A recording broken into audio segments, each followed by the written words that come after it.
So we got, I think, 41 players. Round one, top seed M. Michael from Finland, playing A4, taunting U. Myronbra, who's representing Scotland. Rook A3, a lot of disrespect here. They're both from the same continent. I think it's a form of foreplay. This Rook A3, Rook D3 thing, just getting the soldiers mobilized. Let's see if there's something. Oh, here's a big matchup. Ubizia from Philadelphia against Komodo Dragon, aka Amadan, one of our Irish subs, a candidate master, the number 2 seed in the event. And knight b3 gets out of the fork. The pawn was forking the knight and the bishop, but knight b3 threatening the queen, wins a tempo. Now white's going to move the bishop out of the way. This d5 score is quite weak, so I wouldn't be surprised to see rook c1 here, with the idea that if you take with the bishop, I can play knight b5, and all of a sudden the bishop and the rook both hit the bishop, and it drops. So that pawn is actually not hanging on c4. I like white's position a lot. He's up 10 seconds, and despite being outrated by 800 points, I quite like what Ubizia from Philadelphia is doing here. He wins the bishop pair. He's getting ready to support the center with e4. d6 is going to be a weakness going forward. The c file is going to be a point of contest. Let's see. This bishop needs to get into the game more. I'd like to play maybe king h1, f3, and bishop f2. I just don't like this bishop just aimed at a very solid pawn. So round one of EU-NA, and of course round one in these events, there's going to be big rating discrepancies. But if you believe in chess inflation, then you might also believe that certain regions of the world have underrated or overrated players. And we're going to see if that applies to EU or NA today. Some other matches. Pot Pie Dude representing the United States, playing against Halvard HF, one of the Norwegians. A lot of Norwegians in the channel. And Pot Pie is up a pawn on the queen set. Got a great, you got this bishop anchored on d6. It's king left over here. Should be a technical win for the stronger player. What else is going on? J Postuma. Oh, this is NA against NA. And he's up already 4 pawns, it looks like. So that's a formality. That's a formality. Let's go back to a very competitive game last I checked. And he just hung a piece. No? Oh, he didn't. Queen d2. Knight d3, bishop takes, rook takes, and we have an imbalance here. A knight and a bishop for a rook. Usually that favors the minor pieces when there's lots of pieces on the board. So black seems to be in control over here.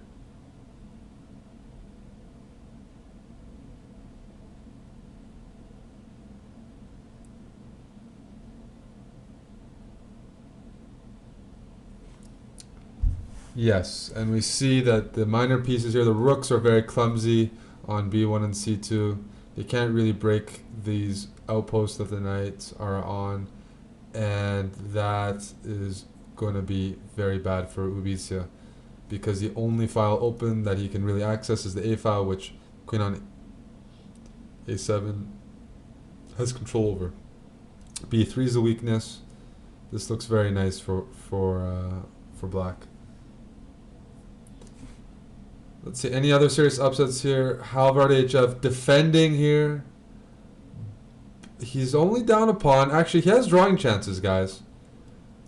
The Norwegian here is putting up good resistance, considering, I mean, 800 points between the two. I mean, a deficit. But that seems to hang another pawn, and that is too much. Now he has split pawns, and he's down 2 pawns, and we got a bishop against a knight. Bishop is favored in endgames usually. M. Michael here. Well, it's a competitive affair. It's up 1 second for black, and he flags. Anything else exciting? In this game, it looks like we have a checkmate. We're close to a checkmate here. The first round, by the way, lots of games are already done because of the rating difference. But let's check on this game. We have an Italian against a Canadian. And the Canadian is up a queen and rook. About to deliver a checkmate. He gets his rooks on 7th, and rook g7, rook h7. That is a very typical 7th rank mate. Hyper aggression. Wins for Canada. Let's check on another Canadian against a Greek. Well, the Canadian has a queen for 2 rooks, but otherwise 4 pawns to 3. It's pretty balanced. Who has the better nerves here? Usually the 2 rooks are better, but if the person with the rooks has a very open king, queens are often a lot better at exposing weak king positions. So in this case, I much prefer white, but there's perpetual opportunities all over the board, and I think that would be the best choice for black, being down 10 seconds.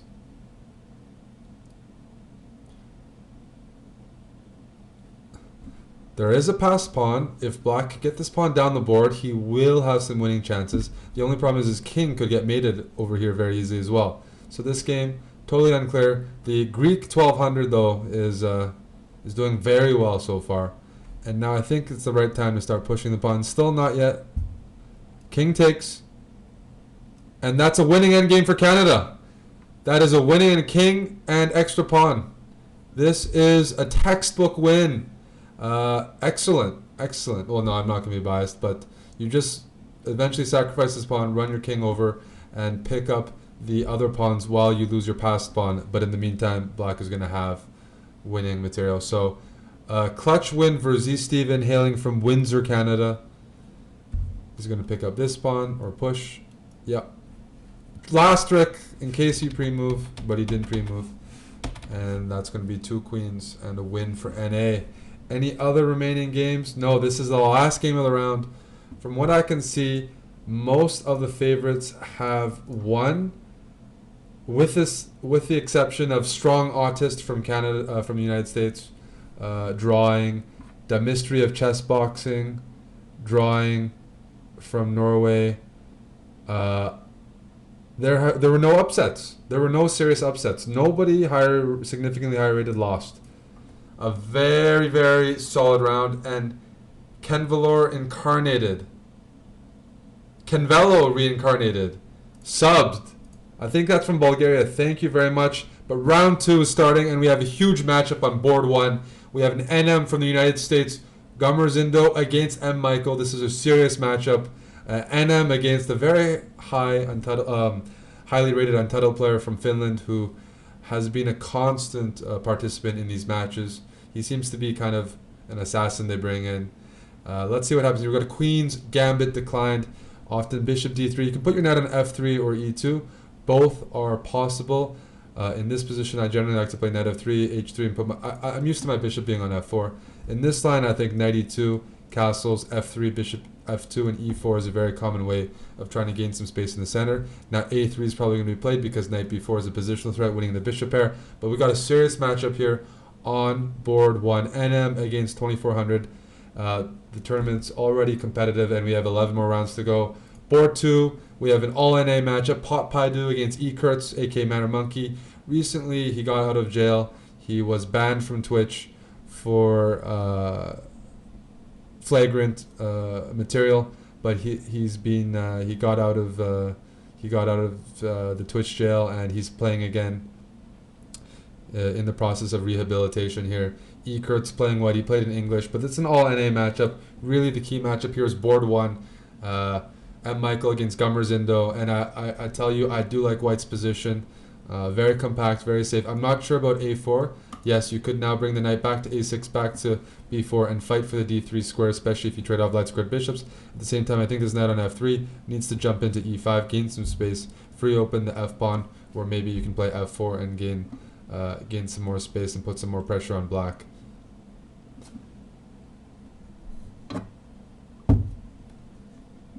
Knight E5 is especially prominent right here, but so far both players are playing quite well. And the reason I don't like F4 is it does give the outpost on E4 for black's knight. If you play F3, it doesn't have the same luxury. Queen C2 needs to watch out because knight B4 is going to hit it with tempo, but so far very balanced. The cases, I mean, who's going to strike first? Can white maybe get the center with F3, E4, or can black mobilize his queenside majority? And he's gone for F3. I'd say I prefer white's position, but he's taken a lot longer than expected to play f3, knight e5, and e4. And in the meantime, I think black has very good counterplay. On board 2, e Kurtz, pop pi dude. This looks excellent for black. He plays knight b3, forking the queen and the rook, winning in exchange. Also, he's got the open c file. He can go for this isolated pawn, maybe play a6, stop the knight from jumping to b5. Either way, black in a technically winning position here. Other interesting games, we have a Brit against an Irishman on board 3, Komodo Dragon here with the 2 bishops hitting the queen. Just an open position, 2 bishops, and it looks like here he's winning because he just wins the piece, and that should be it. Although he does have to calculate knight g4.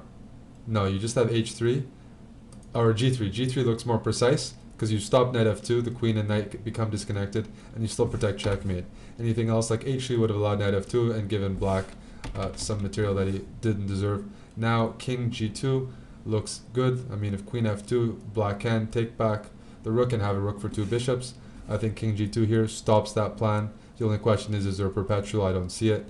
You could also play king g1 because the queen is being hit.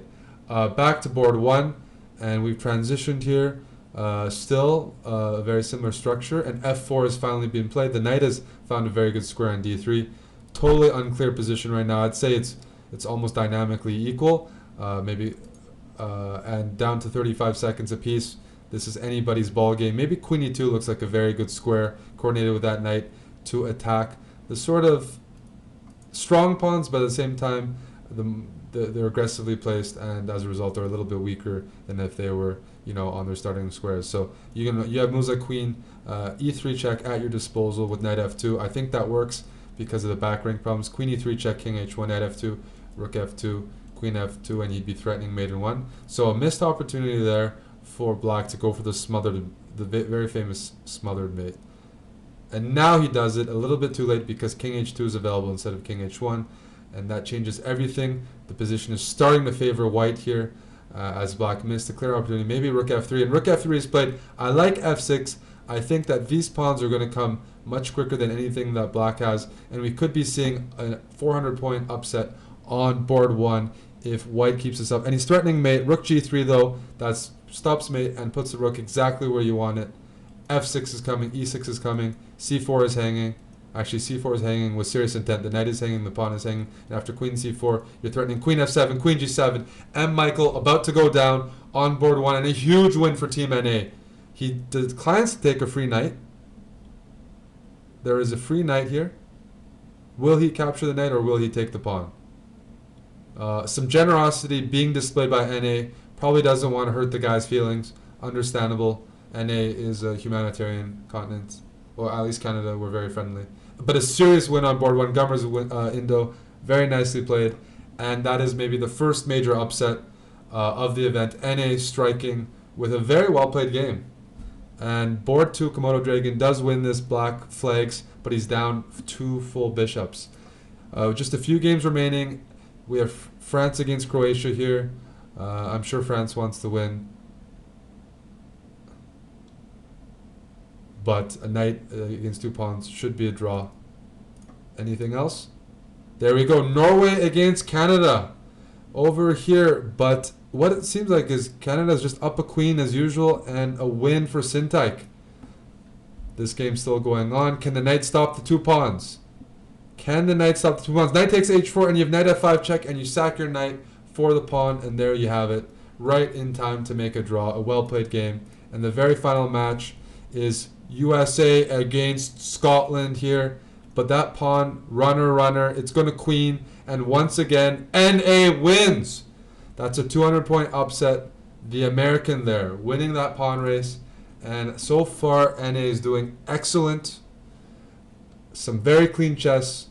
And now, board 1, round 3, NAEU, Komodo Dragon representing Ireland against Jay Postuma, representing the United States, representing the state of Michigan, representing teenage, skinny chess players who are quite good, representing a lot of groups there. And we have a theoretical same-ish variation of the King's Indian. Amon Hamilton plays this as well from the white side. Black sacrifices his pawn, but he gets a significant lead in development. A very strong bishop and a lot of tactical opportunities. Is f5 going to be played? Very possible here. White is up 2 pawns, so black, it's up to black to show the compensation. But theory says that it is playable for black, so I wouldn't be freaking out if you were cheering for the Irishman in this position. He does have compensation. He's going to get his pieces out. And it's not easy for white to develop. If you play knight e2, already knight d3 check ruins your position. Other critical matchups in round 3. Pot by dude from the US playing Tony Kraus from Germany. Let's see how this goes. We have a French. And the German is a minute late, giving a minute time odds against Pot Pie Dude. So he has the black pieces and he's down a minute. Based on those factors, it'd be fair to say that white should have a serious advantage. However, he's chosen the French exchange, probably the most pussy variation in all of chess. It just is really, really boring and doesn't offer much at all. So we'll see what happens here, but I do not like that opening choice. Other games. All-NA matchup here. Dr. Usidik playing black here, aka Goala, playing against Gummerzindo, the hero of round 2. Let's see, what else? We have a matchup here, United States against the Netherlands. And white is taking a minute and a half in the opening, which is not recommended. This is a quick time control. You got to play quicker than that. Get your king castled, make the easy moves, and then start thinking. Very few of these games are going to be decided in the opening, so don't burn your clock. Black has now doubled white's pawns at the cost of the bishop pair. Wins the tempo with queen a5. Excellent move getting out of the pin. The knight was pinned. Now he frees it up, and now he's preparing to play knight e4 after a move like queen d2. An excellent move, and that wins the game on the spot. An excellent, excellent intermediate move by black. Queen a5, threatening queen c3 check so that white doesn't have enough time to take, and it's already game over. That is a 10-move miniature knockout by the Dutchman over the American. So a win for EU there. Let's get back to the high boards. Here it looks like the 2 bishops for white and the time advantage are really making their presence felt. White is up a pawn. Something went wrong for black, and he's extremely passive. His king is naked. What's happening on board 1? And as we saw before, still 2 pawns up for white, but look at the penetration. The rook is on b2. This rook can go to a8. He can already threatening mate. Despite black being down 2 pawns, he may actually be close to winning here if he can find some precise moves. Bishop d1 or rook d1 played. Now I expect rook a2, and I would never allow rooks on the second rank like this, especially in blitz, even for the cost of 2 pawns. This looks excellent for black. The Irishman here really using the initiative properly. This is how you play King's Indian chess. You sacrifice, you play dynamic chess, you put pressure, and they collapse. And now he's won 1 pawn back, already made back half of his investment. He's threatening rook e3 now, which wins the game on the spot. This game is going incredibly wrong for white. He cannot castle. Again, you can put the rook back on the second rank. You can take this pawn. Black is completely winning here, and a critical win on board 1 may happen right here. Komodo Dragon with a model King's Indian game.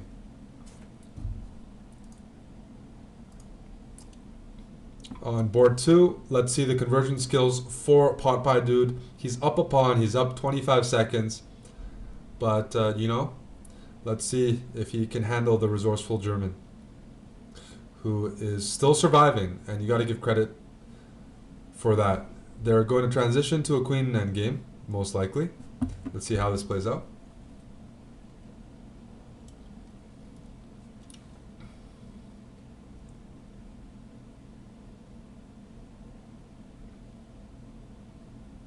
Rook e3, trying to provoke f e3 so then the king can go into the game without worrying about the back rank. But white is up a pawn in a queen endgame. The main factor in queen endgames is, well, first of all, the pawn structure, and most importantly, does any side have a passed pawn? Not right now, but by pushing this pawn to h5, it forces the queen to stay on a passive square because queen g6 check is always threatened. This is now winning for white. Queen g6, queen h6 with the check. That's 2 pawns and a protected passed pawn. Now this is game over. King g6 though can be played. I would have pushed my other pawns before pushing that one. So still competitive. Queen h5, queen d7. That's another pawn. Queen f4, very active, trying to go for perpetual. Very practical chess here. Queen f5. Queen f5 wins the game. That's a winning pawn. Queen and pawn. And he finds the move. He finds the move. Black is down a pawn. Everything else is equal. I do believe this should be winning because you take on d5, they take back, and you play b4, a4, make an outside pass pawn. This, he found the clutch move. This should be winning for Team NA. cd5, cd5, a3. Make that queenside pass pawn. The king's going to have to run back. Then you pick up this pawn. A big win for Popeye 2 on board 2 to make up for the savage beatdown of the young American boy, MCJGP, on board 1. So after 3 rounds right now, there are only 3 players with 3 out of 3. Komodo Dragon from Ireland, Popeye Dude, and Gummers Indo from the US. Both guys winning critical top board matchups. With 2.5 out of 3, we have a Croatian 1300 or something, 1800. So EU is in 4th place as well. A couple games left. Let's see if the bishop and 2 connected pass pawns beats the rook here. King is going to find the d6 square if allowed, and that is going to be very bad. If it finds the d6 square, bishop e6 check and c7 wins the game. Wrong! The wrong pawn is pushed. Bishop e6 and c7 checkmates into. Instead, he's still. Oh, never mind. It was winning anyways. I didn't realize the rook was hanging. But yeah, you don't want to push this pawn, you want to push this pawn. You want your bishop and pawns on different colors. Last game of the match, we have Postbox and Halvard HF having a very friendly draw to the kings. So after 3 rounds, I would say NA is getting the better of the match so far, but it's very close. And on board number 1, we have France against USA. Popeye Dude against Kusanega 99. Another board, we have a big matchup. Gunners Indo, who won on board 1 2 rounds prior. He's playing Komodo Dragon, who's got a lot of momentum. He's a very fast Irish guy, making a lot of progress recently in chess. I suspect he will be the top performing EU player this match. White sacrificing a pawn. Already not capturing back. He wants to play e5. He wants the initiative. He wants to put serious pressure on the time situation for black. He takes here. d5 is a threat. Rook e1.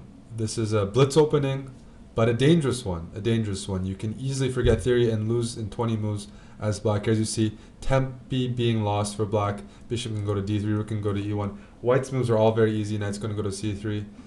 Looks excellent for white. What else is going on here? Popeye Dude against Kusanagi. And black has taken a pawn, and he's still trying to hold on to it. He's taken this pawn on c4. He's defended it with b5. He's indirectly defended b5 by putting his bishop on b4, pinning the knight, which was putting pressure here. And now bishop b7. So now a b5 you can take back with this pawn or this pawn. The rook is protected. Black has 2 bishops and an extra pawn. I suspect this is an excellent position for black because of those factors. Extra pawn, 2 bishops, up on time, and I think he can castle or play knight d7, knight f6, and then castle. I don't see how white can really use his lead in development to attack black because black has bishops ready to defend. Other big matchups are Shenki from Croatia against Strong Autist from Poland. Strong Autist is actually American. He's using the Polish flag. He can play for who he wants. But these guys are both doing well. 2.5 out of 3 overperforming players. Now, d3 might be coming up next. Let's see any big matchups. Nothing there. Maximus, 23 from England, playing against Jay Posthuma. So this is a serious matchup as well. Jay Posthuma has been in a lot of EU NA matches. He's generally performed quite poorly, but he surely is looking to redeem himself. The move that I like in this position is Rook A2, a very tactical move. It doesn't actually do anything if white ignores it, but it's very hard for white to just ignore it. The whole idea of Rook A2 is the take back and indirectly hit B2. But either way, black's passed pawn looks like the most dangerous asset in the position right now, but you might want to consider taking this pawn and then swinging the rook all the way back to b4 and then putting this rook to b8, using all your pieces to defend that pawn and saying, look, I'm up 2 pawns, I have a bishop, I have an extended pass pawn, I'm just going to consolidate the position and then look to trade off. So that looks pretty good. That looks pretty good for black here. Back to board 1. And Komodo Dragon continuing his assault on black. Look at the time situation, 23 seconds to 45, 2 bishops for white. This king is not looking too comfortable after a move like bishop d3, queen h4. You already have mate threats coming, rook d1, bishop b3. Things are looking promising for white. All he sacrificed is 1 pawn. And look at the positioning of his pieces, maybe h4, h5, h6, but he's going to look to make more dents in the king side of black. Knight on e8 is doing a good defensive job, but at the same time, it causes some disruption between black's rooks. So we'll see if he can sustain this ultra-conservative setup. I would move the bishop away from f4, so then I would move my bishop back, play f4, and kick this knight away, because his knight on e5 is holding black's position together. It's stopping white from penetrating with the rook on e7. I would pull the bishops out, play f4, use pawns to kick the pieces out. Bishops aren't going to do a good job, and then you can continue the attack. But a very, very promising position for white here, and it's all about practical chess. The initiative is worth a lot in fast time controls. You do not have enough time as a defender to find the most precise defense.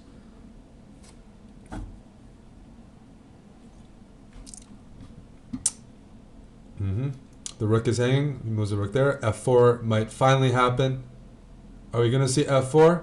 Still not yet. I guess he wants to reroute his bishop here or here. He's giving black some time. Now the time situation is really evening out here. 16 seconds to 8. These are the tournament co-leaders with 3 out of 3.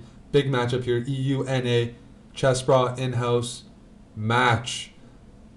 Oh, and that's the first piece hanging because the rook is now defending the bishop. Yes, and he sees it. He sees it. And after queen... Oh, but there's queen check.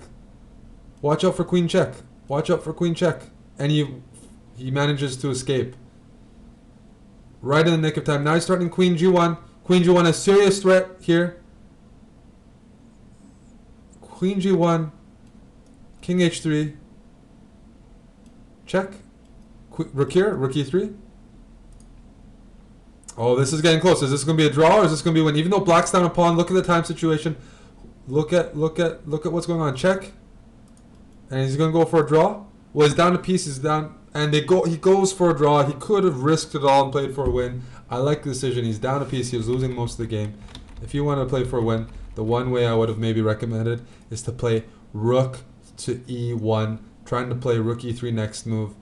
But the problem is rook e4 stops that, and then he would have been down a piece. So that is a big draw, a big save by black. And now we have a principled repetition on board 3, I believe, between Postuma and Maximus. So games becoming ultra competitive, and the only person on 4-4 is Pot Pie Dude, a representative of the North American continent. So we're heading into round 5, and board 1 is Pot Pie Dude and against Komodo Dragon, EU against NA, 2391 against 2391. We have a Caro-Can. It's been a very competitive, the most competitive match so far that I think we've run. Both continents have a lot of players near the top. And 96! What the hell is 96? What the hell is 96? Is this... What kind of opening theory is this? And Popeye, dude, has just given a free piece to Komodo Dragon. And I mean, not even like killing castling rights. For a measly pawn. What? I mean, it doesn't even look like a mouse slip. The only trick in the book, guys. No, I don't even know. I can't justify that. That's a freebie if I've ever seen one.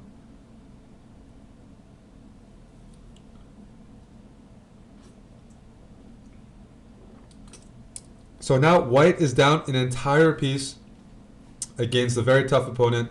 You gotta give this as like a 90% win chance, odds for black. I mean, at this level, you're expected to win up a piece almost every time. Board 2, we got Gamerzindo, the NM from Team NA, playing against the overperforming Shanky from Croatia. And we have a typical isolated pawn position here. It's not really a bad version for black. He's developed comfortably. He's protecting d5. overprotecting it, so he can now use his queen, maybe go to b6, bring his rooks to the open file. Preferable for white slightly. I mean, it still is an isolate pawn, it still is a liability. But the way black is playing so far, he's only mildly worse. Now, white has a decision to take the bishop or to keep the pawn, keep the knight on d4. What are some other big matchups? We have an all-EU matchup here, Netherlands against Finland. We have an all-EU matchup here, Austria against Germany on 3 out of 4. So as we go down the list, we start seeing that there are a lot of EU guys on 3 out of 4. Critical matchup here, Matter Monkey, aka Eric Kurtz here, blundering. Queen takes d1 here, would have won the game. After queen d1, rook d1, rook d1, bishop f1, bishop h3, wins on the spot. Maximus didn't find the winning plan, and the game is now still up for grabs. As the queen goes to a4, white decides to play e5, try to punish black's king while the queen is offside. So this game is just been given a lifeline, because he was dead lost when we tuned in. Now Manor Monkey still fighting on for Team NA. He's up 45 seconds. He's going for the clock. We'll see what happens. What's up, the Thousand Master? How are you doing, buddy? Thanks for tuning in. We're just in the middle of an NA-EU match. Let's go back to board 1. And black is still up a piece, but white has won a second pawn. So now it's only 2 pawns for a piece. But the issue I have is, look at, what is this rook doing? What is this bishop doing? How can you be competitive in a game when you're down a piece and your remaining pieces aren't in the game? You're playing at a significant deficit in the middle of the board in terms of piece value. So this looks close to losing to me for white. His pieces are just significantly worse, and he's down 30 seconds. And that would leap EU into first place if they can convert on board 1. On board 2, black still holding it tough, although white now, with more pieces being traded off, the isolated pawn becomes more pronounced, because then there's less likelihood that black can actually trade off the isolated pawn. It's just actually going to be something he's going to have to deal with. So I do like white's position here. Black is playing very well still for an 1800. But this knight on d4 has got to be the best piece in the game, and I think white can use that and create something more slowly. Jay Posthuma wins to move to 3.5 out of 5. Tony Kraus here looks like he's about to score a miniature. Knight c7 is coming, and it can be played immediately, or f4. Either way, a miniature for Tony Kraus there. But let's go back to board 1, where Komodo Dragon is taking his sweet time to win up a piece, but his technique, he's still winning here. He still has a piece for 2 pawns. He's got a fantastic knight on e4 blockading the e3 square. Great outpost. So, rook e7? Or rook here? Okay, I prefer rook that works. Rook g7. Pawn takes. Or knight takes. But 2 pawns is a technically lost position. At 4 seconds, he's drawing dead here. But if you know, you can hope for a queen blunder. Besides that, knight h3 wins the game on the spot, and he finds knight h3. 4 seconds left. Potpie dude hangs his queen because the g2 pawn is pinned, and a big win. Komodo Dragon now with back-to-back wins with black against top NA players. Komodo Dragon moves to 4.5 out of 5. On board 2, though, Gamarzinda is about to move to 4.5 out of 5. He has converted that position as expected. He's up a piece now, and resignation is coming. But a big win by Komodo Dragon. He's beaten both MCJGP and Potpie Dude with black. So as we head into round 6, we're going to have 2 players tied for first with 4.5 out of 5, and 4 players with 4 out of 5. And it's completely mixed. Potpie Dude and Goala are from NA, whereas M. Michael and Tony Kraus are from EU. So 3 players from each continent occupy the first 6 spots. It's still extremely competitive. And as we head into, well, round 6, I can't make any predictions at all. We still have half the tournament to go. Here, Ubizia about to win and continue his good tournament. He's going to take this. He's up a bishop and 2 pawns. Any other games remaining? No, this is the last game of the round. He's finishing off the Greek Boro here, who is, well, going to get mated in a very slow, painful way.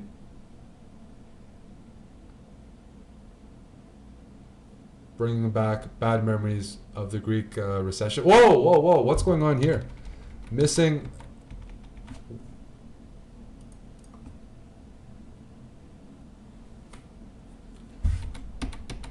Up 3 pawns and a bishop, Ubica finds a way to stalemate in the most horrific way possible. Check. Check. Checkmate. Checkmate. A stalemate up a bishop and 3 pawns. The NA technique. Holy crap. That's the worst technique. NA. Oh, jeez. That was hard to watch. That was hard to watch. Ubica, disappointing and crushing dreams everywhere. EU escapes with a stalemate there. And in round 6, we actually have EU on board 1 and NA on board 2 because a lot of the players have already played each other. We have some theory on board 1 on this game though. What's the name of this opening? This is all theory, and it's a pretty sharp line. Nopum variation, the Nopum variation. That's still quite a popular variation in club chess. Black gets these outside connected passed pawns. White gets the bishop in a very compact pawn chain, and mixed results. Although at the very top level, it's faded a little bit from play for black. But it does ensure pretty dynamic chess. Board 3, though, we have a serious NA-EU matchup. National Master Elias Usidik, one of the chessbrahs, is fighting for Team North America here. He has assumed a significant space advantage here as white against Tony Kraus, who's playing some serious defense. Oliver Kahn in net, trying to stop all of white's pieces from invading the position. We might even see d5, some sort of thematic break here, opening up this bishop. I don't see the win yet, but this looks way too passive for black. Maybe queen f3, I'm not sure.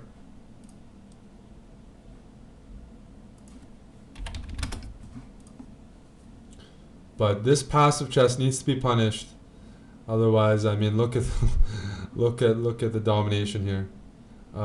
Goala is spending time looking for a knockup blow. He has to be careful though not to blow his time advantage. On board 5 we have NMJ Postuma for NA against the Croat on 3.5 out of 5 both players. And I would say I prefer black's position. There's some weak dark squares here, a very nice pawn chain that white can't really penetrate, whereas black might be looking at rook b8 and b4 and using a minority attack to create some weaknesses in white structure.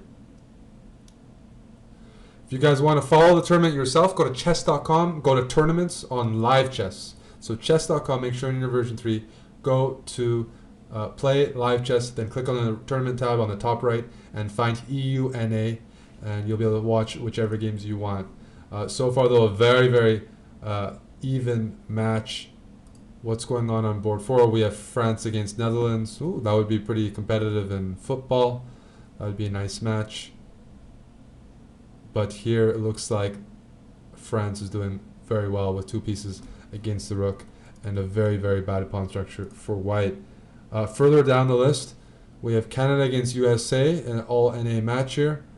Rodoloy against DMN10.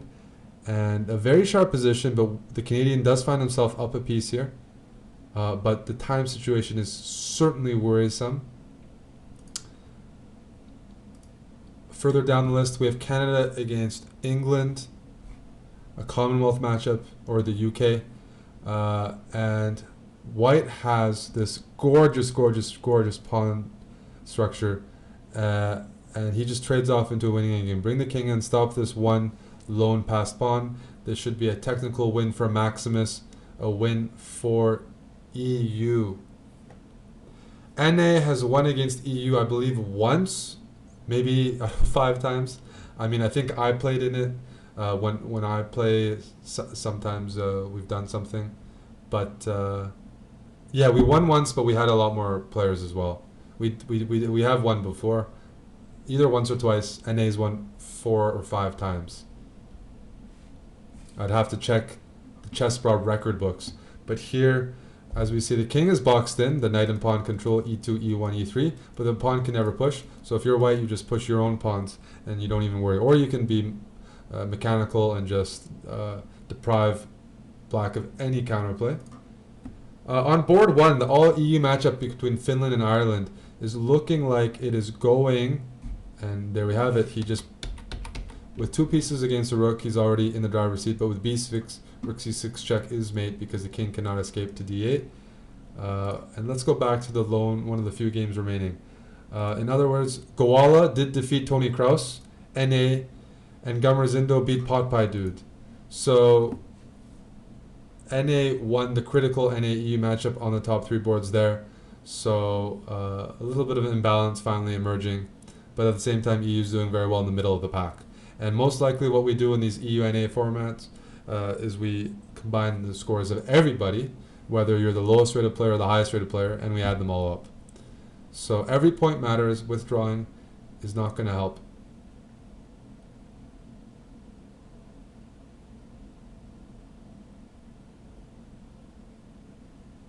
Maximus checkmates the Canadian, maintains the monarchy in Canada.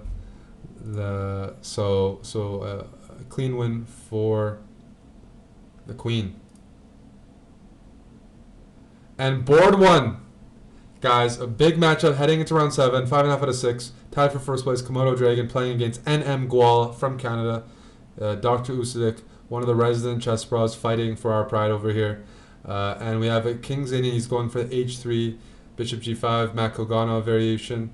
Very fashionable these days, very flexible, and they're entering some sharp theory where black tries to take it into a different direction, plays a bit like a Benoni, plays a bit like a Benko, doesn't let white develop the knight and bishop in harmony.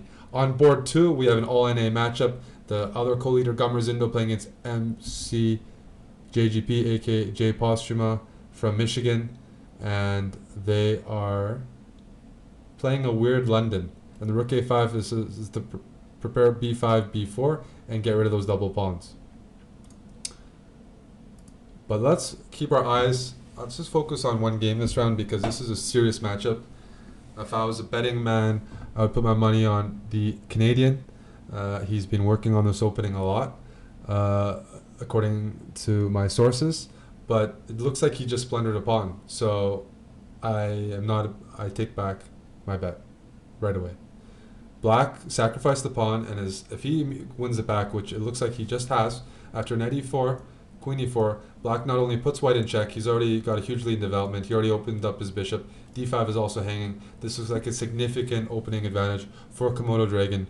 The theoretical Irishman might move to 3 out of 3 with black. He has been devastating NA with his King Zanian. We've seen it time and time again, and this is one of the last players left remaining on the NA roster who matches up to him in terms of rating. So we could be seeing a big result on board 1. This position, I mean, a4 is hanging. You can check again. You can take, but black has already regained any material he sacrificed. d5 is weak. He can open up the a file. He's got a better pawn structure. This is a horrible position for white. He's still not developed, and this is a dream come true. Rook b8, and how do you defend that pawn? Queen b1. Not going to be good here. We might see Komodo Dragon really winning the match almost on his own. Winning with black is not supposed to be an easy task in chess, but he has been showing otherwise. White has not been playing c4. I don't know why. You need to support your center. You need to coordinate your pieces. And if you allow black to play c4, that's some serious disruption. It especially disconnects the c3 pawn from the d5 pawn, and black can start playing knight f6 and just pick it off without any struggle at all. Bishop takes d5, and this is already lost. 2 pawns up for black and a better pawn structure. Knight d5. This is one of the most lost positions I've seen all match. An embarrassing performance from the Canadian here, the Canuck, losing out of the opening with white against Komodo Dragon. He is going to move to 6.5 out of 7. Let's watch this technique, but this game is completely over. 3 pawns now. Real one-sided match. One-sided game, I should say. The match is still competitive, but let's see this technique. He's up 3 pawns. He's just going to trade off white's remaining pieces.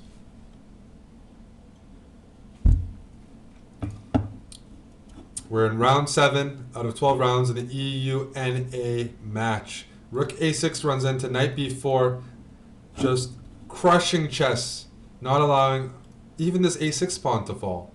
He's being very, very precise and very deadly with the black pieces. Komodo Dragon, a real example for Irishmen and Europeans to follow in this match. Taking down every single threat.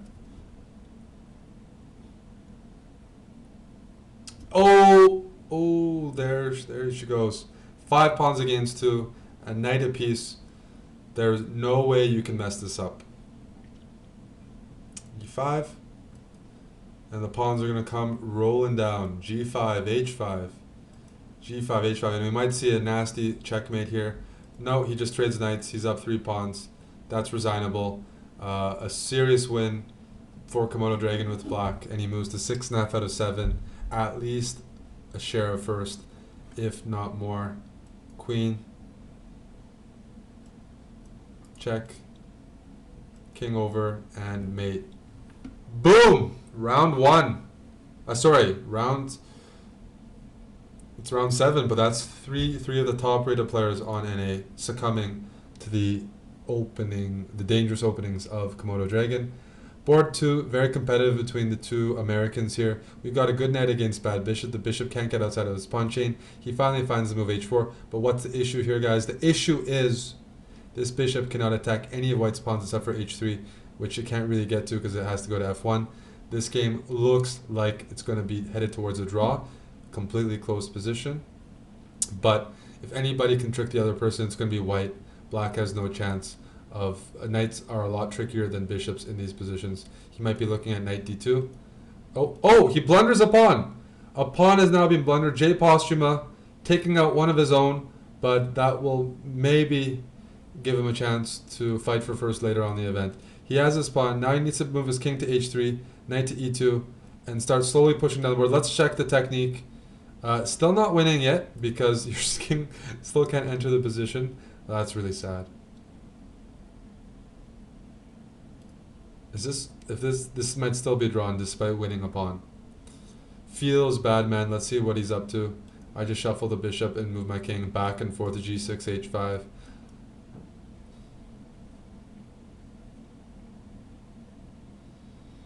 So this NA-EU match is still very, very close. However, I would say at the very top, Komodo Dragon is starting to distance himself from the rest of the field with some real class wins with black. He finally gives up that pawn, brings his king in, but the only checking squares to kick this king out are g4 and f5, and the knight can't reach either of them without being captured, so there's no way for this king to ever trespass onto black's territory. This is going to be a draw, but these players, remember there's 1 second increment, so you can't flag your opponent dead. Oh, he finds... Oh, and he's right in time to stop knight b5, knight d6. One very, very tricky attempt by the American twink has just been rebuffed by, is that the word? By Gamerzindo.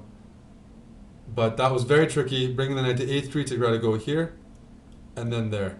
But right in time to play bishop a8. Still, this game should be a draw.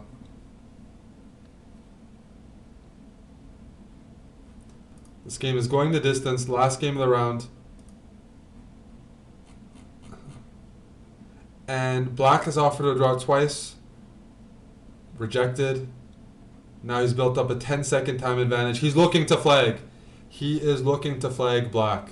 He is taking a page out of Hikaru Nakamura's book, playing with that knight, playing until move 49, then pushing another pawn, and just continuing that trend.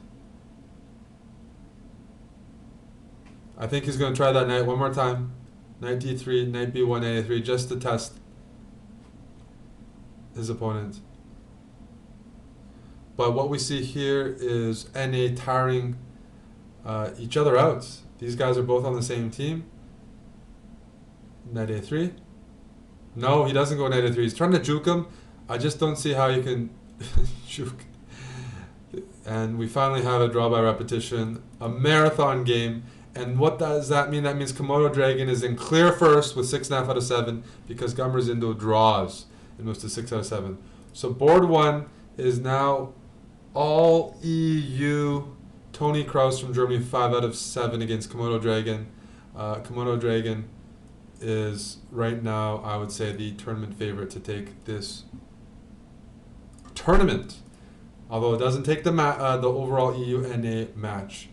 On board 2, Eric Kurtz, the young boy from Delaware, has climbed back up to 5 out of 7 and finds himself on the top boards here. He's playing the Banco.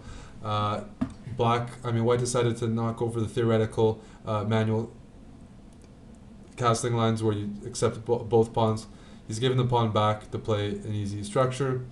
Board 3, it was going to be one of the critical matches here. We got Kusanagi 99 from France against Goala, the Canadian who just got embarrassed on board 1 by Komodo Dragon. He's got a Benoni, and what we see here is White has the bishop pair. White has, the space in the center, but Black does have a lot of dark squares, and he has some dynamic potential. I mean, that's the only way you can describe the Benoni, really. It's not a positionally sound opening, but there is some potential. You put the knight here. Sometimes you want to play h6 g5. You want to play rook b8 b5. So White's idea is often to play e5 and crash in with his d pawn. Black seems to be controlling it right now. I wouldn't be surprised to even see queen f8, h6 and g5 isn't an idea. But the main thing I'm noticing right now is the significant time advantage held by the Black player here. Even if your position is not as good, if you're up a minute on time, I would probably take that. Board 4 has a big matchup. The pre-tournament rating favorite, M. Michael, who has shed 60 rating points so far in this bloody clash, is playing J. Posthuma. So NM against, strong European. And what we see here is a very good position for Black. It looks like he's equalized to me. I don't see why White should be very happy. Yes, you get your knight on e5, but Black also has some squares for knight. He's going to put his queen back to c7, most likely, protect f7. And it looks very balanced. These double pawns are not isolated. They're quite mobile. They control some critical squares, such as e4, and I can only think that this is a good opening result for the young American boy. What else? If we scroll down, let's go further down. We have an all NA matchup here. These guys on 4 to 7. Brian chess against Z Steven. Z Steven here up a full exchange. Let's check out his technique. Bishop h4 putting pressure here. Now bishop g5 gaining a tempo. He's probably going to play f5, f4, and he can put significant pressure on f2. Black has the dark square bishop. White has no rival to that. I do not like e4 just because White can play f4 and block it. I much prefer forcing the opening of the position by playing f5, f4, and then there's no way for White to really avoid the opening of the f-file. This closes the position a little bit and buys White some time. He puts his king on g2. Quite safe on the light squares. Black has no presence on that part of the board. Some better technique needed to convert this so far. We got a Canadian against Norwegian matchup over here. Up in exchange for White. He takes his pawn. He's threatening bishop c5. He's threatening rook c7 in some variations. He's up a pawn and exchange. This should be close to loss. Maybe rook e1 check, bishop c5. Trade off the bishop pair, and you're going to be a happy guy. So either bishop c5 or bishop d4. And hyper aggression from Saskatchewan. I hope you guys know how to say that, Saskatchewan. It's a very important province in Canada, representing quite well the prairie provinces. But if you're White here, trade off the bishops. You don't need to queen, just remove the counterplay. As we move further down the list, we see more all NA matchups. Seems that, let's go to the bottom board. Shingetsu from Egypt against the Greek. He is...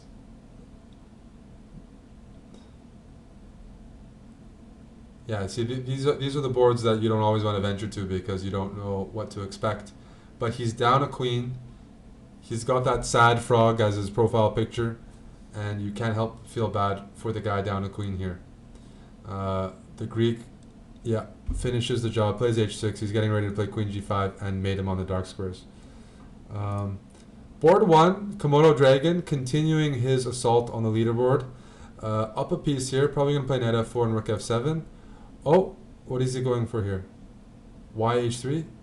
He's just given a pawn, and I can't explain why. Why give such a critical pawn? Why? King takes g3? What am I missing? If all the pawns get traded off, a rook and knight do not beat a rook, although in blitz it's easy to blunder. Which world champion inspires me the most? I like Magnus. Kasparov is who I normally have as the greatest. But I don't have a clear favorite. And guys, this is a theoretical draw, so let's check on the technique. Wait.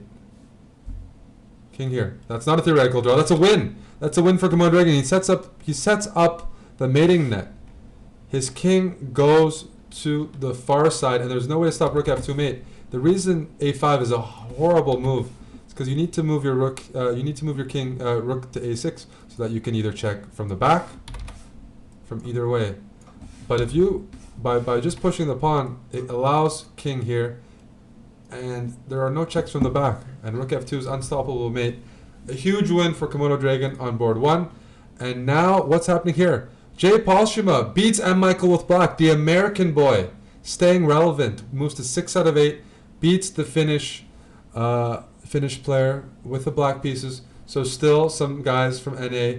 If we look at the top, if we look at the standings after 8 rounds, Komodo Dragon clear first, 7.5 out of 8. But we got 2 Americans on 6 out of 8. Eric Kurtz on 6 out of 8. You have Ubitsia 5 out of 8. Whoa, the tournament is really spreading apart. Komodo Dragon has a 1.5 point lead on the entire field. All of a sudden. And board 1, guys, get your energy up. Spam your emojis. Eric Kurtz from the US, aka Mannered Monkey. He is, in some ways, the people's champ, especially if you're from Delaware. He's playing Komodo Dragon, who has been undefeated with black. He has been beating everybody. But Eric Kurtz, for those who don't know, he's won 200 USC rating points in the span of less than a year. The guy is on fire. So this is maybe the last hope for Team NA. Eric Kurtz with white, working hard. He'll be representing the chessbrah team at the US Amateur Team East, most likely upcoming in February. Prominent member of the community, but he's facing a monumental task here. Stopping the momentum and the king's Indian defense of Komodo Dragon. This is the match that you shouldn't miss. There's almost nobody left for Komodo Dragon to play. So we have a Fianchetto King's Indian, Carlsbad structure. C5. I'm not sure about this move. It looks like kind of like a weak pawn to me. But the speed that white has played has made me think that this might be home-cooked Delaware preparation. And nobody knows how dangerous Delaware preparation is. I don't know if it's good or bad, but it sounds pretty scary. Sounds like something you created in a lab. So Mannered Monkey, Eric Kurtz here, might be up to something pretty effective.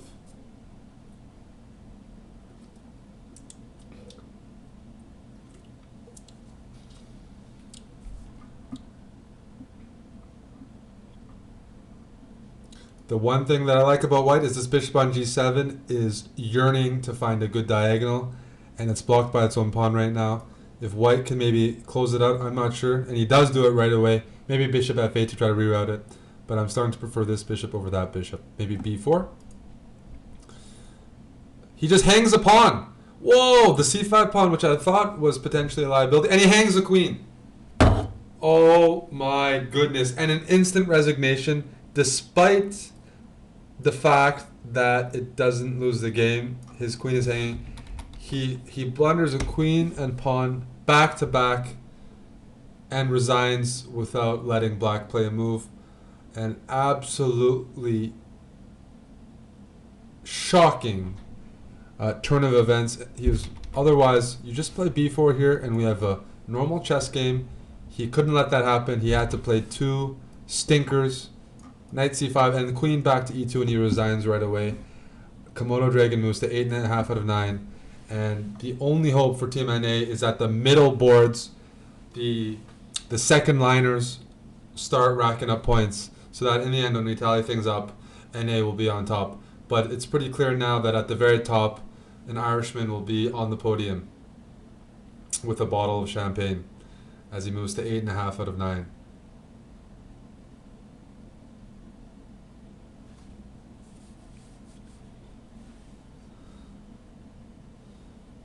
Here, Kusanagi here is down 2 pawns, but just like before, we see this same-ish variation. This is the same variation that Komodo Dragon used to defeat Jay Posthuma.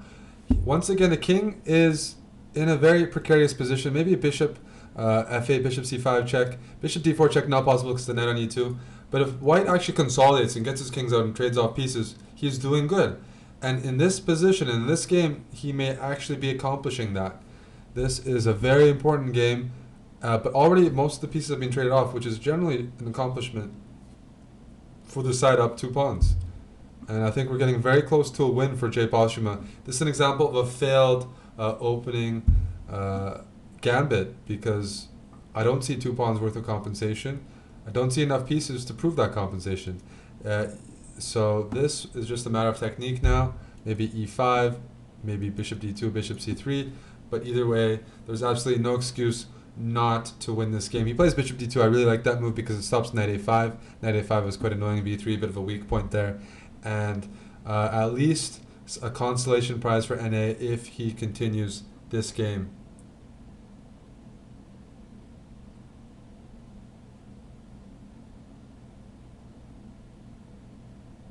And we see a fight has broken out in the chat. There is a lot of trash talk going on. Some people are challenging each other. That's always good to see as we're headed into the final stretch of the event. Another big game going on is Toni Kroos from Germany playing against Gummerzindo, who's had a tremendous tournament so far. He hasn't kept up the blistering pace that Komodo Dragon has set, but he's beaten a lot of the top EU players. But now he is just... His queen on a6 does no work to defend this queen and knight from pretty much assaulting this naked king without any consequences. And Toni Kroos here really moving to a winning position anytime. I expect knight e5, queen f7, knight e5. Looks like it sets up a mate. Knight e5, knight f6. How do you stop the mate? Queen b5, only move. Now push the h-pawn. No, he trades the queen instead of pushing the h-pawn. Perfectly acceptable because he's up 2 pawns, but completely unnecessary. He takes here. Black can create a passed pawn and go for that. Knight b2, knight b2, knight e3. And now you push the 3 pawns. Should be winning for white. He had much easier wins, but it should still be a complete win. So Toni Kroos striking for EU, and the bad results continue. Jay Posthuma has to win this game. He is up a bishop, but if you lose both pawns, if the pawns are off the board, this is a draw. 2 pieces doesn't beat 1 piece unless you blunder. But with pawns on the board, there's a good chance you can try to get your king to a position where you can win the pawn. Let's see if he can, if his technique is up to task. But whoa! Look at this! What the hell happened here? What did we just miss here? How did? And knight e2. He blundered knight e2. Toni Kroos blundered knight e2, and all of a sudden, this is either a draw or a win for black. A great, great save. Queen here and queen e6. Queen e6. Queen e6 won the game. Oh, this is still winning though. This is probably still winning. e6. Oh, but he missed the mate. He didn't miss him. This is just a win. A comeback from Gummerzindo, and he throws the game away. Oh man. Oh man. What is going on here? Blunders from both sides all over the place, and all of a sudden white queens.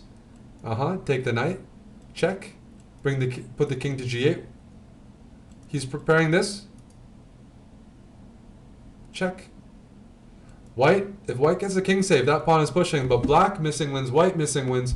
A very, very sloppy game.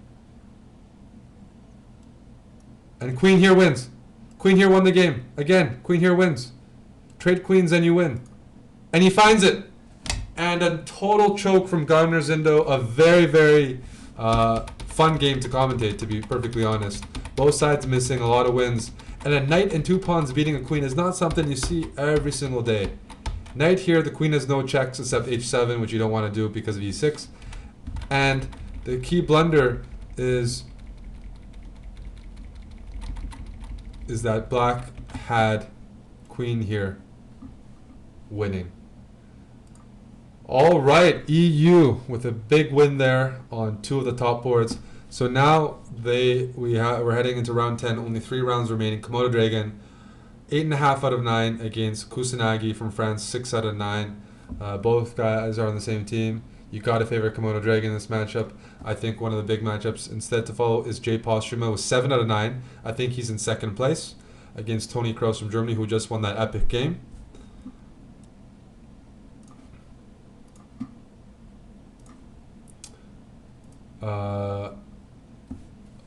On another top board, we have Gummer Zindo with that heartbreaking defeat. He is playing a standard Nimzo variation, Queen C2 Nimzo here, where you have these double pawns, but you're getting ready to take with the bishop. Play f3, play rook e1, play e4, and get some serious dynamic counterplay against black. Maybe e4, maybe d5, but playing with those bishops, opening up, cranking open the position with e4. So we have a standard Nimzo here, Netherlands against USA. If we go down the board, we have 2 Americans fighting each other, both guys with embarrassing performances. Ubica did stalemate up a bishop and 3 pawns earlier in the event, and Eric Kurtz lost last round, blundering a pawn and queen consecutively with a minute and a half still remaining on the clock. Further down the board, let's check this matchup. We have Denmark against USA, DMN 10 from the US. We have what looks like well, it says it's a French. It was a French. The only thing I can say, it looks like a French gone wrong for white. His pawn center has been crippled. The queen on a6 does a very effective job of stopping white from castling. The knights very harmoniously placed, connected with each other. And black is just going to get ready to castle. Put his rook here, pick up this pawn, pick up this pawn. In fact, he can already trade queens and claim he has an advantage because of a better pawn structure, but he might be looking to keep the queens on and go for more. I'm not sure either way. Black should be favored significantly, but I just say, hey, trade queens, pick up this pawn, keep your king in the center. There's no reason to castle once the queens are off. Your king is better off close to the middle of the board where it can be effective in the endgame. So this looks like a very, very good opening for the American. But he's taking way too much time on what should be a simple decision.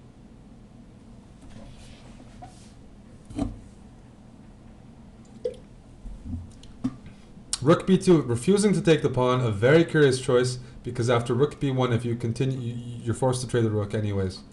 So rook b2 looks ill-advised. Rook b1 is played by the Danish player, and despite this ugly structure, if white gets a b file, gets his rook here, his net on d4, white is still up a pawn as long as black continues to deny to not take this pawn on e5. Please take the pawn on e5. I mean, because temporarily, I mean, white could play f4 and just say, look, you had your chance, buddy. Play f4, and all of a sudden I'm really regretting my decision making.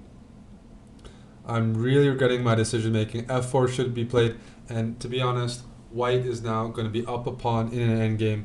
No reason to believe that he can't be. He's just not happy with that. But really, black had many moves to take a free pawn, and he didn't do it.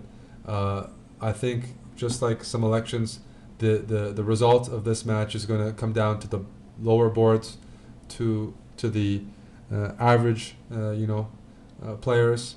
And if you're not taking free pawns for your continent, that's going to hurt.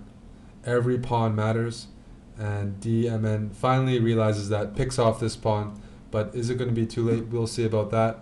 Back to board 2, Jay Postuma against Tony Kroos. White is all of a sudden up a pawn here. He's got a bishop. He's got a 2-pawn majority on the queen side, although he has to mobilize it, and there we go. Rook takes a4. You can go into this endgame, bring your other rook behind the pawn, and 2 pawns and a bishop on the queen side should be winning. Rook a1 and just push the pawn. It should actually be completely winning. I think it's simply a formality. Knight d5, king d3. Push, push, push. 2 connected pass pawns, pretty much the most powerful thing you can get. King d3. Doesn't king d3 win? Almost on the spot. Forces knight d6 and now push the pawn. So we're going to see it's starting to really tilt towards EU's favor. On board 1, Komodo Dragon continues his lashing of the entire field. He picks up this pawn. He's going to drop the rook back to a3, protecting c3. And now he's going to say, look, I'm up a pawn. The way I'm playing, I'm going to convert this pretty easily. You don't want to take there because the knight goes there. Maybe rook b4 or knight d4, that's also possible. Because a bishop d4, cd4, this b pawn runs all of a sudden. Rook f8, great move, but still you don't have access to f3. You probably have to play rook f4. My main concern for white is that he's down to 4 seconds. Komodo Dragon could lose this game. The one thing we've been seeing is he hasn't been blundering. He's been playing incredibly consistent chess. Kudos to him. But maybe this is time that it all falls apart. Rook takes, pawn takes, rook a2. Black is in time. King e7. King e7 is a clutch move. He finds king e8. Also good. Stopping rook f7. Rook takes a7. And now black is up a full pawn. And he's the only one who can win. We could see the tournament leader going down here. Back to the other game we're specking. This game goes to the American in a very topsy-turvy affair. I thought he had a great opening, horrible middle game. But then clearly something happened in the end game that turned it right back towards him. So rook here, rook check, pushing the h-pawn, putting the king on a centralized square. This looks like it's going to be a win for Kusanagi if he keeps it up, guys. A win for the Frenchman on the top board, stopping the Irishman. If he continues this technique, it's going to be over. h3. Rook here. h2. Game over. A huge win for black for Kusanagi. Runs out of checks. I thought he played really well. I thought he put on a lot of pressure, and he didn't. In critical moments, he always found the best move. Finally, Komodo Dragon goes down. However, the trend hasn't changed. EU looks to be in better position after 10 rounds. With 2 rounds to go, Komodo Dragons in clear first place, 8.5 out of 10. In second place, we have 5 players: Jay Postuma, Gummer Zindo, Eric Kurtz, Tony Kroos, Kusanagi. And then the field really is wide open. If I was to speculate, we have 13 players who've withdrawn from the event, including 2 of the highest rated NA guys have withdrawn. Pot Pie Dude and Goala withdrew after 6 and 8 rounds consecutively. NA is not going to win when their best players are fleeing the scene and waving the flag. So we see this attitude time and time again, and they not having the stamina to compete in a prolonged affair, and I think that's going to come back to really bite them. I mean, just imagine, Naka just leaving halfway through the tournament or something. You just can't win the battle like that. So we'll see what happens. But because there are so few players left in the field, Komodo Dragon is getting pared down a couple points to Shanky, 11 from Croatia. We're going to follow a different game. We're going to follow Jay Postuma against Eric Kurtz. 2 young Americans with nothing to lose, fighting for pride. Both got wrecked on board 1 against Komodo Dragon. So the only way to compensate for that is to beat up on each other. So we'll see this. But from what I can see, it looks like Jay Postuma is up a full clean pawn. Great space advantage. Horrible bishop on e6. He's going to put his rooks on d1, c1, play b4, b5, continue cramping the position of black, and sooner or later it's going to burst. Thanks to CM Kings Crusher for subscribing.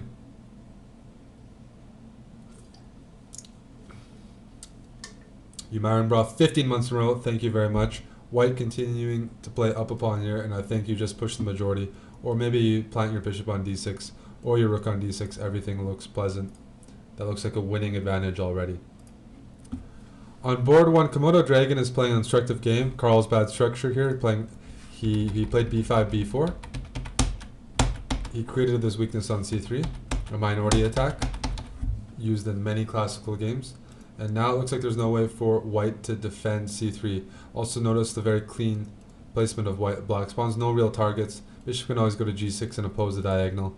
But a winning position, perfectly played opening by the tournament leader. Well, finally he plays b4. Still looking good for white. Further down the board, let's check on a game we haven't seen before. Austria against Canada. That does not happen too much, does it? In anything. Austria against Canada. What do we compete in? Well, we're comparable in chess. That's maybe one thing. Yeah, no, that's a rare matchup here. And black's king is not too safe. But the problem is after... Oh, that's a mate in one. He blunders a mate in one. The Austrian, in a winning position, blunders a mate in one. After fe6, queen f7 check is met by bishop e7. White is up. White is down a rook and two pieces here. If white recaptures, you can just run the king away and you're still up a rook and a knight. But instead he blunders mate in one. The Canadian takes this one home. Queen f7, a horrible blunder with 48 seconds left. That's inexcusable. That's a free point given away to Team NA. Let's check another game. Let's see what's going on here. Let's check this rook end game. White up a pawn here, and he's got the 7th rank. I expect him to double, to give up this a2 pawn, double play for activity, and try to checkmate. My idea of a checkmate is play rook e1, rook e7, rook g7 check, king here, rook c5, rook f5. That's checkmate. That's 5 moves down the road, but it's actually realistic. Let's see if he executes that. Rook here, check, king here, and rook b5. That is a forced checkmate. It looks like he has honed in on the idea. Will he find the killer variation?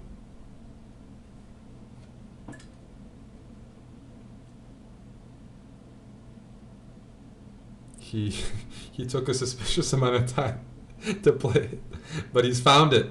And a checkmate for DMN10. Very nice. Board, let's see over here. Kusanagi and Tony Kroos, very competitive affair, but I believe the two extra pawns here should decide the game.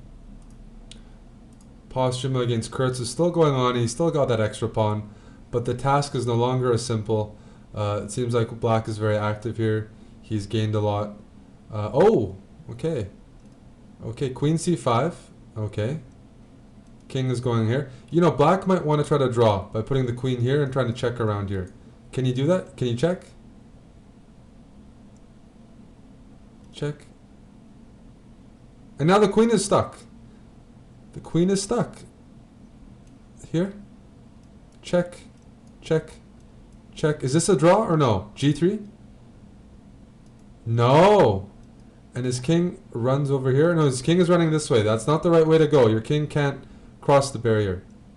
And now, he finds the check. Oh, that's very nice. Very nice. Queen d2 was with checks, forcing the queens off. And that's just a win.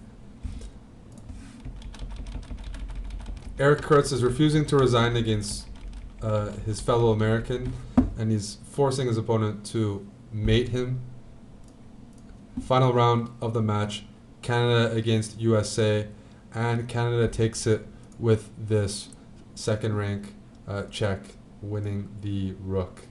So, after 11 rounds, in first place, Komodo Dragon, 9.5 out of 11. Second place, Jay Postuma, Gummerzindo, Kusanagi, and then we got a bunch of players below that. One more round to go. EU, NA, it's a very close from what I can tell. I will be tallying it up, but this round might decide it all. I definitely think it's very close that it hasn't been decided yet.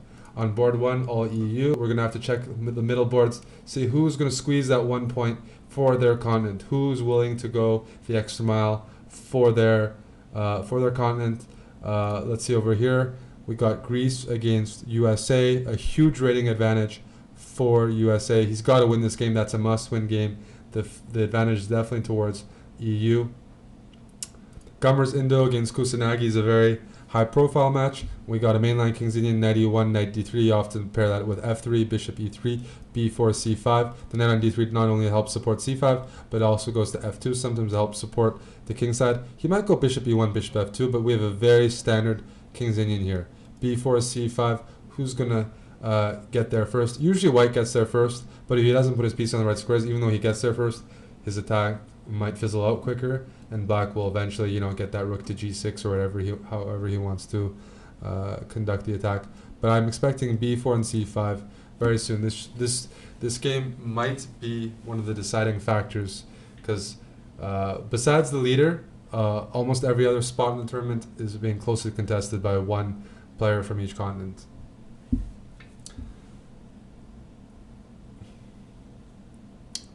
And here we go, knight b5. He's preparing that c5 breakthrough, and black wants to play g4, and he gets g4 in right away because this knight has vacated c3, which means e4 is loose if you go for fg4. If you don't go for fg4, then black is really happy. He can either push the pawn down, he can open, but either way, he's also getting his attack in. What does it mean, guys, heading into the final round? Komodo Dragon has won the tournament no matter what, because he has a 1.5 point cushion on the rest of the field. But he did not get the perfect score. That would be the one way to win the whole thing outright.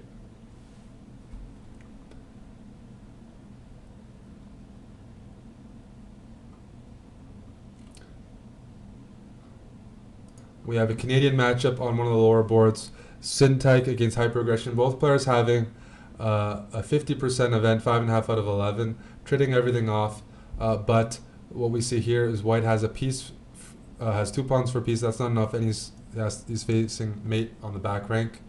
So tough decision here. He offers a queen trade, but really a piece is not worth 2 pawns. So I think black should trade, put his knight to d7, and this should just be winning. Bring your king in so this pawn doesn't run down the board. Play f6, and this should be a technically winning position. That's not enough compensation. And I think the knight's going to a4. He wants to trade off some more. That should be a win for black. The player from Saskatchewan, favored here against the Quebecer in this provincial matchup. Eric Kurtz, we'll see how he finishes on 7 out of 11. If he wins, he moves to 8 out of 11. That's a pretty decent score, considering he's had a couple pretty bad games in the second half of the event. Stamina, a missing factor for the teenager. But what's happening here is he goes for a disgusting mate just to show us that he is still relevant, that he can still play some very nice check. Rook c8 check. Let's do an instant replay. King f7, queen g7. Fancy finish here. Forcing knight g7, rook f8. Eric Kurtz leaving an impression on the rest of the field. 8 out of 11. He's going to finish in the top 5 with that pretty finish. Board 2. Gummers Indo against Kusanagi is a King's Indian gone wrong for black. White's up a pawn. He's got 2 bishops. All the pieces have been traded off. So you got to favor the material. You got to favor the time. 1 minute 10 against 15 seconds. Extra pawn, 2 bishops. Looks very good.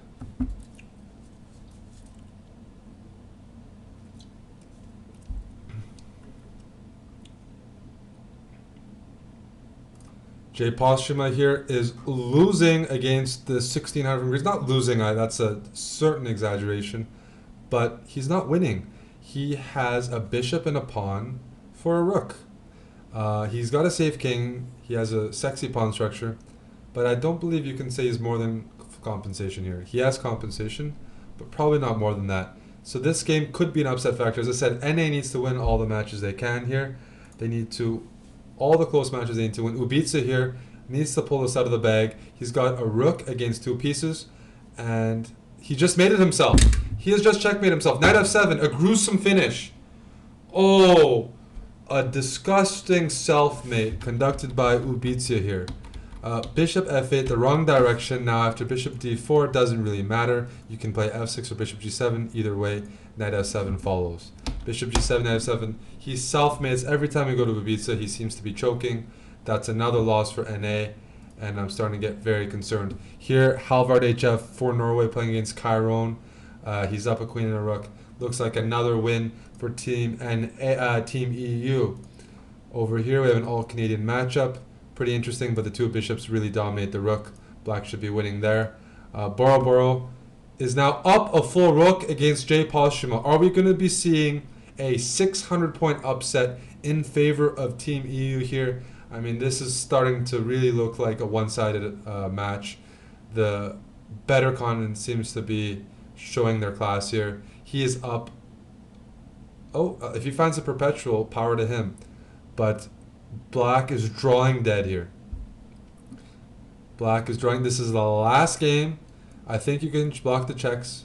You can block the checks, but he's not even going for that. He's happy to draw one of the ringleaders for Team NA. And it's a draw. A big upset on one of the top boards. Black probably lucky to have the draw. He did take it. That was a good decision.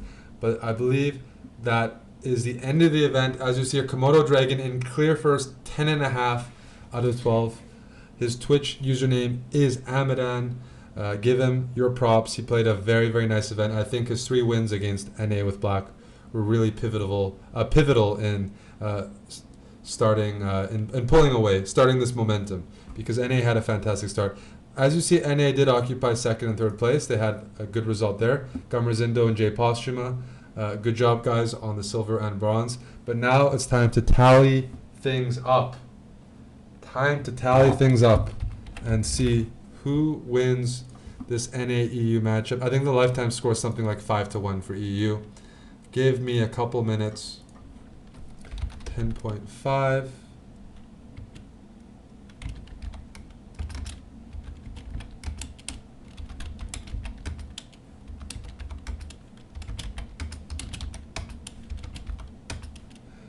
Strong Autist 1 is NA, I guess. He says Poland, but he's from Delaware. But I'll let him decide.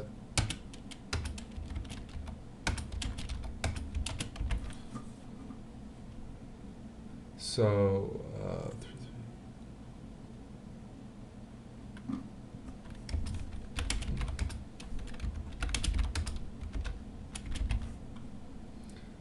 tallying everything up. Thanks for everybody who participated.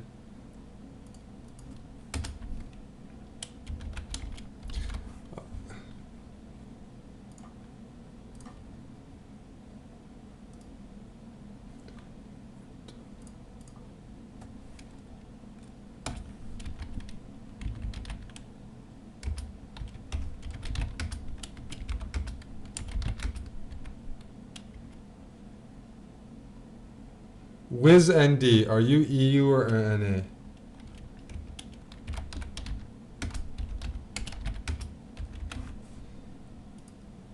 Just a couple more minutes.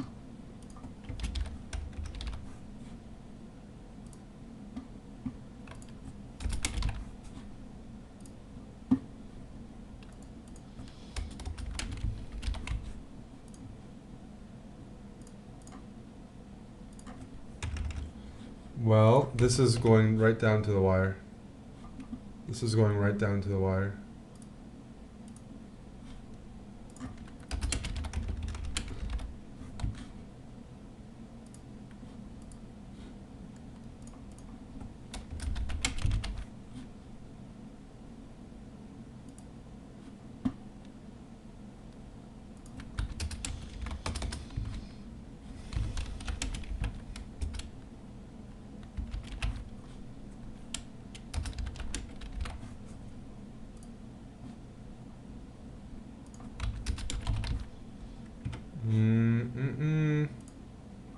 I think NA is going to be winning, guys. That's my first prediction. I believe NA is going to win for one of the first times in history. Shingetsu, you're Egypt. Please clarify. Are you NA or EU? Morpheus96, you have an Afghan flag. Are you NA or EU?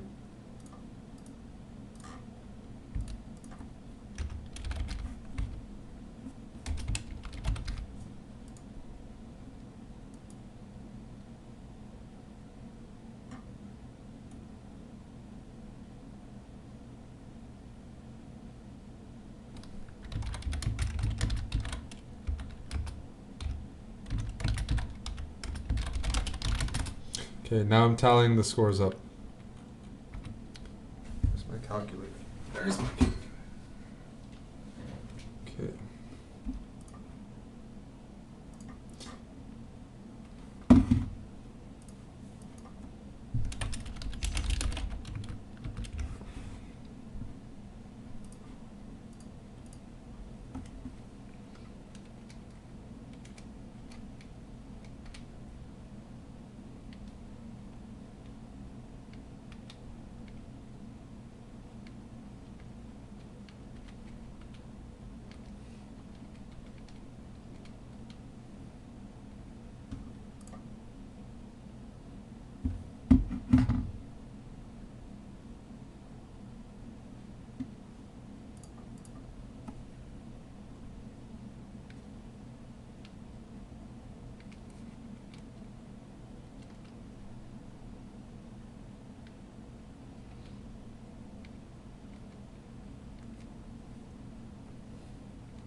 $96 for EU.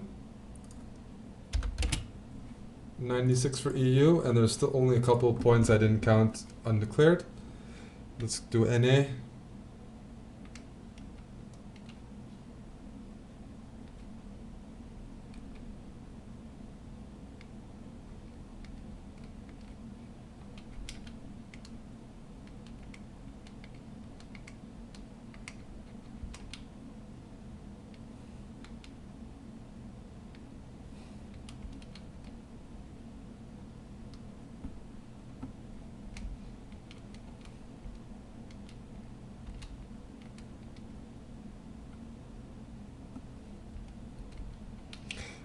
$103 for NA.